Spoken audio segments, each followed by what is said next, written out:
ఎన్నంటే అన్ని దారుణాలు చూడాల్సొస్తుంది. నిజంగా గవర్నమెంట్ స్కూల్సే గాని, ప్రైవేట్ స్కూల్సే గాని ఇవన్నీ స్కూల్ అంతే. స్కూల్ అందులో ఉండేది టీచర్స్, స్టూడెంట్స్. ఈ రిలేషన్ ఎక్కడ దాకా పోతుందో నాకు అర్థం కావట్లా. టూ మచ్‌గా తయారైపోతుంది రాను రాను.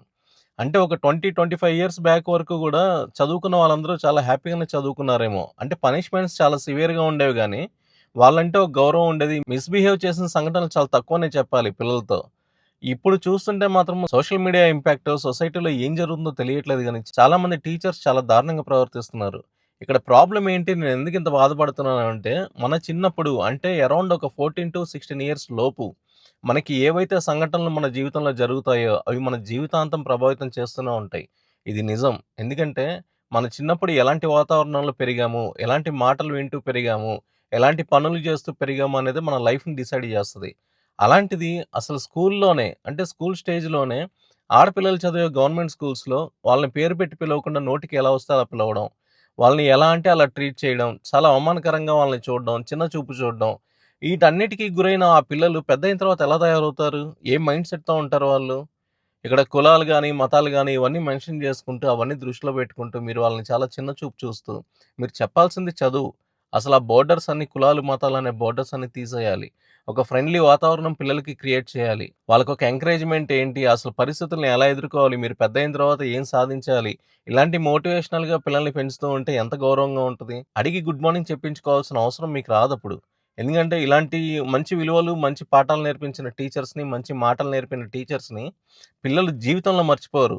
వాళ్ళు ఎప్పటికప్పుడు వాళ్ళ టీచర్స్‌ని ప్రతి స్టేజ్‌లో గుర్తు చేసుకుంటూ, వాళ్ళని ఎప్పుడెప్పుడు కలుద్దామా, మళ్ళీ ఎప్పుడెప్పుడు వాళ్ళతో కాస్త సమయం స్పెండ్ చేద్దామా అని చెప్పి ఎదురు చూసేలాగా పిల్లలుంటారు. ఎందుకంటే మేమందరం గూడా అలా పెరిగినోళ్ళమే. చిన్నప్పుడు పనిష్మెంట్స్ చాలా సివియర్‌గా అనుభవించినోళ్ళమే. కానీ, మాకు వాళ్ళు చెప్పిన విలువైన మాటలు, విలువైన పాఠాలు, విలువైన మార్గదర్శకాలు అన్నీ గూడా మంచి స్థాయిలో ఉంచాయి. సో, మాకు టీచర్స్ అంటే చాలా రెస్పెక్ట్ ఉండేది. ఎందుకంటే, ఆ రోజుల్లో టీచర్స్ గూడా ఇలా చీప్‌గా మాట్లాడడం గాని, మిస్‌బిహేవ్ చేయడం గాని, ఇలాంటివి అసలు ఎక్కడ గూడా దరిదాపుల్లో అయితే మాకు ఇనిపించేవి గూడా గాదు. ఎందుకంటే అందరికీ న్యూస్ పేపర్ రీడింగ్ అలవాటు చేసింది వాళ్ళ యొక్క మంచి మాటలు, మంచి ప్రవర్తన ఇవన్నీ అలవాటు చేసింది స్కూల్ స్టేజ్‌లోనే. కానీ ఇప్పుడు సిట్యుయేషన్స్ అలా లేవు. ఇప్పుడు నేను చెప్పిన ఇన్సిడెంట్ ఏదైతే ఉందో బాలికల్ని చాలా తక్కువ చేస్తూ మాట్లాడుతూ, వాళ్ళని చాలా చులకనగా మాట్లాడడం, అసలు మనుషుల్లాగే ట్రీట్ చేయకపోవడం, చాలా దారుణంగా ప్రవర్తించడం ఇవన్నీ మన తెలుగు స్టేట్ అయిన సిద్దిపేటలో జరిగిన ఒక గవర్నమెంట్ స్కూల్ ఇన్సిడెంట్. నేను ఈ రోజు ప్రతిరోజు మేము స్కూల్కి వస్తాం. పీడీ సార్ బిహేవియర్ ఇక్కడ ఏం బాలేదు. ప్రిన్సిపల్ మేడం కూడా ఎప్పటికైతే మాట్లాడుతుంది. ఎందుకు రెస్పాన్సిబిలిటీ లేదా? పిల్లలు అన్నాక ఎట్లా చూసుకోవాలి? మీకు ఇంట్లో పిల్లలు ఉండరా? ఎందుకు బ్యాడ్ టచ్ ఎందుకు చేయాలి? అసలు ఏం అవసరం అంటే ఎందుకు అంటే ఒక వేరే విధంగా అనిపిస్తున్నాం. మరి మేము అక్కడ నుంచి వస్తే ఏ అమ్మా నువ్వు క్యాట్ వాక్ చేసుకుంటా ఏం పిచ్చితనమ్మా, ఏం రౌడీ, ఏ బక్కదనా, ఎందుకు ఇవన్నీ మాకు పేర్లు పెట్టలేరా? మేము అంటే మేము మనుషులం కాదా? అంటే మేము ఏమనుకో. ఇంకొక ఇన్సిడెంట్ గురించి చెప్పాలి అంటే నార్త్‌లో జరిగింది ఇది. రూ. 500 నోట్ పోయిందంట ఒక టీచర్‌ది. గర్ల్స్ అందరిని నిలబెట్టి బయట అందరిని బట్టలిప్పండి ఆడపిల్లలందరూ నేను చెక్ చేయాలి. నాది రూ. 500 నోట్ కనిపించట్లేదు పోయింది. ఒకవేళ ఇప్పడం ఇష్టం లేని వాళ్ళుంటే రూ. 500 నాకు పే చేసి మీరు క్లాస్ రూమ్‌లోకెళ్ళొచ్చు అని చెప్పిందంట. ఎంత ధైర్యం ఉంటే ఆవిడ అలా మాట్లాడుతది? ఆవిడకి ఎంత ధైర్యం ఉంటే ఆ టీచర్ అలా బిహేవ్ చేస్తది? ఇది చెప్పింది కూడా ఒక లేడీ టీచరే.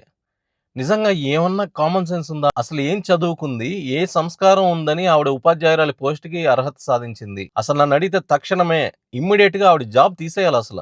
ఇలాంటి వాళ్ళసలు అలాంటి జాబ్స్‌కి అర్హులే కాదు నన్నడిగితే. ఇంత దారుణంగా ప్రవర్తిస్తారా? అది ఏ స్టేట్ అన్నా గానివ్వండి, మన ఇండియాలో జరిగింది. ఎక్కడైనా జరగనివ్వండి. ఆ ఇన్సిడెంట్ వాళ్ళ పేరెంట్స్‌కి చెప్పుకుంటూ ఆడపిల్లలు ఎలా ఏడుస్తున్నారో ఇక్కడ వీడియో పెడుతున్నాను చూడండి.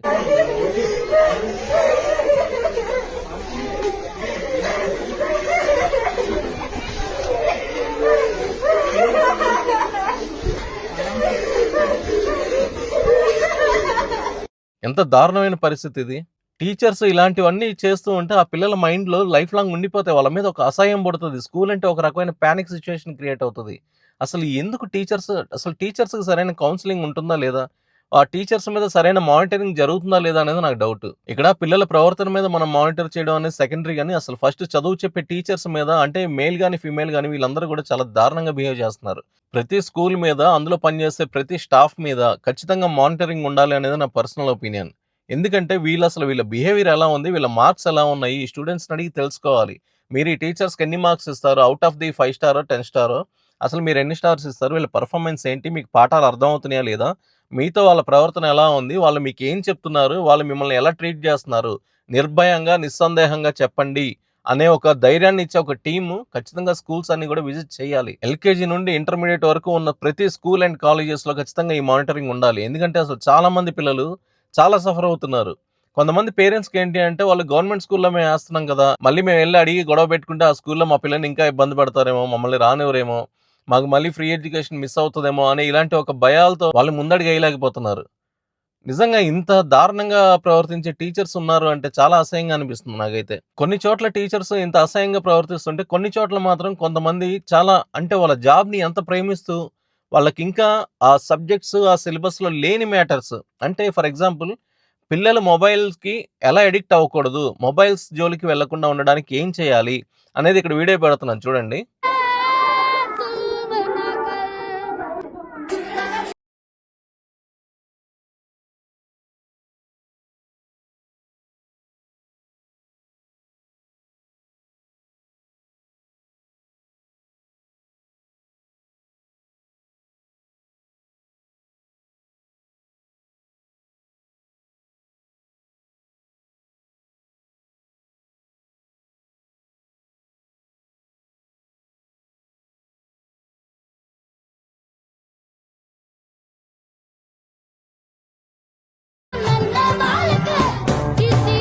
ఇలాంటి వీడియోస్ చూపిస్తూ పిల్లల్ని చాలా ఎడ్యుకేట్ చేస్తున్నారు. అంటే పిల్లలకి, చిన్న పిల్లలకి వాళ్ళకి 3-4 ఇయర్స్, 5 ఇయర్స్ ఉన్న పిల్లలకి ప్రాక్టికల్‌గా వాళ్ళు ఏదైతే చూస్తారో అది నిజమని నమ్మేస్తారు. వాళ్ళ అమాయకత్వం అలా ఉంటదనమాట. వాళ్ళు నిజమని నమ్మేసి, అమ్మో! మా కళ్ళు నిజంగా పోతాయేమో మొబైల్ చూస్తే, మాకొద్దు. వెంటనే చూడండి ఆ పిల్లలకి మొబైల్స్ ఆఫర్ చేస్తున్నా కూడా మాకొద్దు. ఏడ్చేస్తున్నారు కొంతమంది పిల్లలైతే. సో, ఇలాంటివి చెప్తూ ఉండాలి. ఇంకా ఫారిన్ కంట్రీస్‌లో అయితే వాళ్ళు టాయిలెట్ ఎలా ఎళ్ళాలి, వాష్‌రూమ్ ఎలా యూజ్ చేయాలి, అసలు ఇవన్నీ కూడా ప్రాక్టికల్‌గా చూపిస్తా ఉంటారు. ఒక టాయ్స్‌ని పెట్టి లేదు టీచర్స్ ఆ టాయ్స్‌ని వాళ్ళు తగిలించుకుని చాలా అంటే చాలా ప్రాక్టికల్‌గా ఉంటారు. ప్రతీదీ నేర్పిస్తూ వాళ్ళు ఎలా బిహేవ్ చేయాలి, గుడ్ టచ్, బ్యాడ్ టచ్చే గాదు. ఏదో మనం ఒక చిల్డ్రన్స్ డే మూవ్‌మెంట్‌లోనో లేదంటే ఏదైనా అకేషన్‌లోనో గుడ్ టచ్, బ్యాడ్ టచ్ అని చూపించడం గాదు. కొంతమంది మేల్ టీచర్స్ తొడపాసం పెడతా ఉంటారు. కొంతమంది చేతులు గిచ్చుతా ఉంటారు ఆడపిల్లలకి. వాళ్ళని కూడా చాలా సివియర్‌గానే పనిష్ చేయాలి. అసలు టచ్ చేయడమే కరెక్ట్ కాదనేది నా ఫీలింగ్. అసలు స్టూడెంట్‌ని టచ్ చేయాల్సిన అవసరం లేదు. ఏ స్టూడెంట్‌ని టచ్ చేయాల్సిన అవసరం లేదు. ఏ టీచర్ కూడా టచ్ చేయాల్సిన అవసరం లేదు. అది మేల్ గాని, ఫీమేల్ గాని అసలు ఎవరికీ అవసరం లేదు. బెత్తాలు పెట్టుకోండి, లేదంటే గోడ కుర్చీలు ఏయించండి. మాకు మాకు చిన్నప్పుడు మాకు ఏ పనిష్మెంట్స్ ఇచ్చారో అలాంటి పనిష్మెంట్సే ఇంప్లిమెంట్ చేయండి. మీరు ఆ పనిష్మెంట్స్ అనుభవించే కదా వచ్చింది. మీరో పద్ధతిలో పెరిగే కదా వచ్చింది. ఇప్పుడేమవుతుంది మీకు? ఎందుకసలు పర్సనల్‌గా తిట్టడానికి ఎళ్ళిపోతున్నారు? వ్యక్తిగతంగా ఎందుకు వాళ్ళంత చిన్న చూపు చూడడం? వాళ్ళని మాటలతో బాధపెట్టడం? కులాల పేర్లతో రెచ్చగొట్టడం ఎందుకు? వాళ్ళ మనసులో విషబీజాలు ఎందుకు నాటుతున్నారు? వాళ్ళ మీద ఒంటి మీద అసలు చేతులు ఎందుకేస్తున్నారు? ఇవన్నీ నాకు అర్థం కాని ప్రశ్నలు. ఇంకో చోట ఇంకో స్కూలుకి సంబంధించిన వీడియో ఇది. ఈ టీచర్ పిల్లలతో ఎంత సరదాగా ఆడిస్తుందో చూడండి.